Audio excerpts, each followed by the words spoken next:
In this final video about quantitative data analysis, we will try to introduce some principles and examples of multivariate data analysis.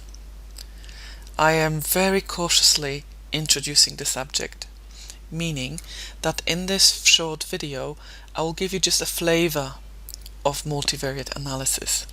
There is a whole host of techniques out there, and each has its own principles and assumptions. This session is just too short to cover anything in depth. Nonetheless, we will begin by having a quick look at hypothesis testing and then select some techniques including multiple regression, factor analysis, structural equation modeling, and logistic regression. Most empirical models in management research involve hypothesis testing. That is, we seek empirical confirmation that a relationship or a difference between variables or concepts exists.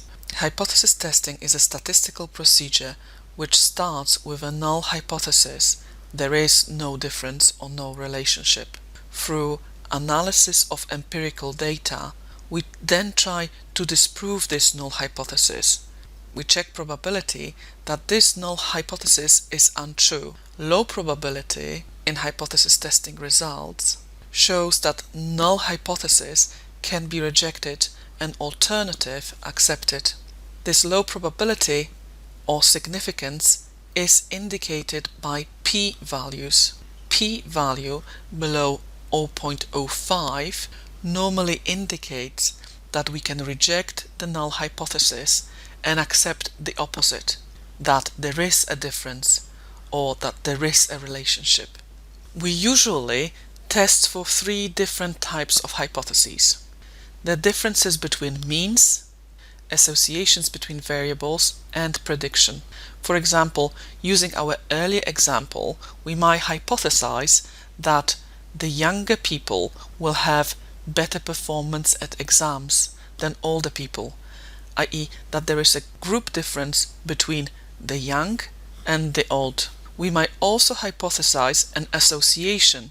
For example, we will assume that the amount of effort is linked with exam performance. Finally, we can try to predict. For example, we may predict the performance in the exam on the basis of the amount of effort devoted to exam preparation.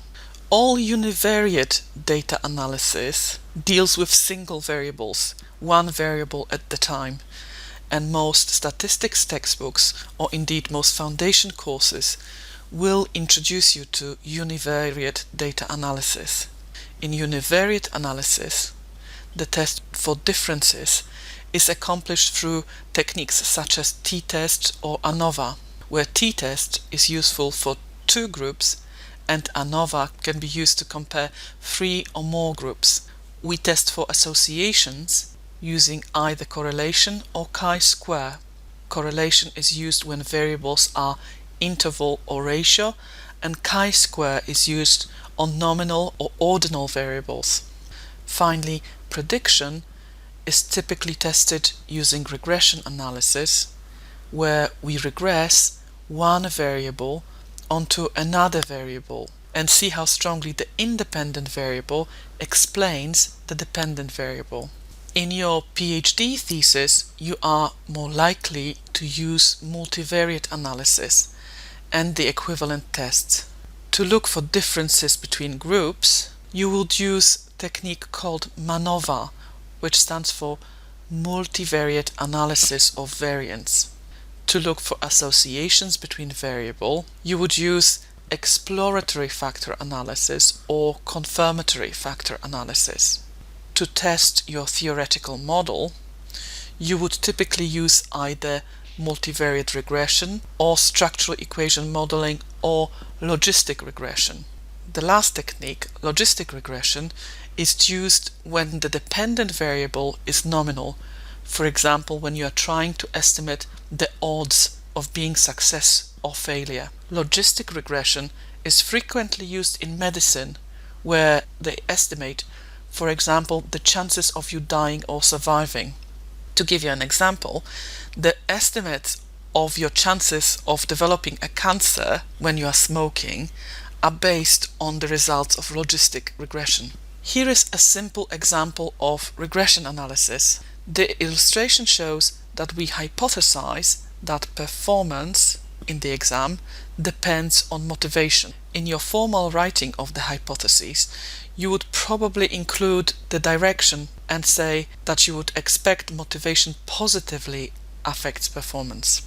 As you can see, I have here multiple variables that capture both motivation and performance, and I can estimate this equation by creating a variate, a composite measure for concepts. This variate may come about from example averaging individual scores for the indicator variables. This regression is simple because we have one dependent and one independent variable. Now let's complicate things a bit. On this picture, we are still dealing with regression as illustrated by the yellow arrows, but this time we have one dependent variable, performance, and three independent variables, self-esteem, satisfaction, and verbal intelligence. This picture is actually based on Bagozzi's study of salesperson performance, which was published in Journal of Marketing in 1980. We have one dependent variable and three independent variables.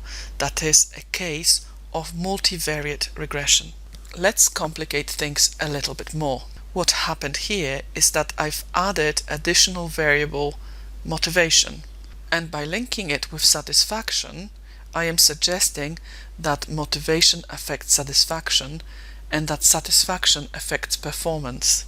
In other words, satisfaction is now a mediating variable between motivation and performance. Moreover, satisfaction is both dependent variable because it's affected by motivation and an independent variable because satisfaction affects performance. Structural equation modeling is a special case of multiple regression where in your theoretical model you have constructs that are simultaneously independent and dependent. We say you have dependence relationships at multiple levels. Structural equation modeling enables you to estimate such complex models. Not all multivariate techniques are used to test predictions, and some of them are exploratory in nature. That is, they allow you to look for patterns of associations between variables. Exploratory factor analysis and confirmatory factor analysis, or EFA and CFA, are two such techniques. The purpose of exploratory factor analysis is to find underlying latent concepts within a set of variables. In EFA, you will feed a set of variables into the software to allow it to look for patterns and groupings. This is typically done in the context of measurement to develop measurement scales. CFA stands for confirmatory factor analysis, and this technique is frequently used after EFA to confirm how well the underlying structure of variables or the groupings performs in terms of its measurement. CFA confirms the results of EFA. The final technique I would like to show you is logistic regression. And logistic regression is used to test hypotheses when the dependent variable is nominal. I am showing you here a table taken from my own dissertation where I created a variable, possibly misleadingly labeled as value creation. This variable really captured success versus failure with international e-commerce. I was trying to predict who were the most likely winners and losers of international e-commerce, and the technique estimated probability of falling in one of those categories, success or failure. Without going into too much detail, this analysis shows that the older the company and the longer they've been involved in exporting, the less likely they are to succeed in e-commerce. The smaller the firm, the more likely they are to succeed. The biggest factor in succeeding, see here, that number 2.729 or 6.718. The biggest factor are their existing ability to directly export to the main market. When they don't use agents but do the exporting themselves, they are very likely to succeed in e-commerce. I would like to close this session on an optimistic note, and I'm reverting to humor. It seems that when doing your PhD, your choices are piled high and deeper PhD, doing qualitative research, or perish horribly through data PhD, a quantitative research where you will experience multiple horrors trying to find answers in your quantitative data set. Good luck!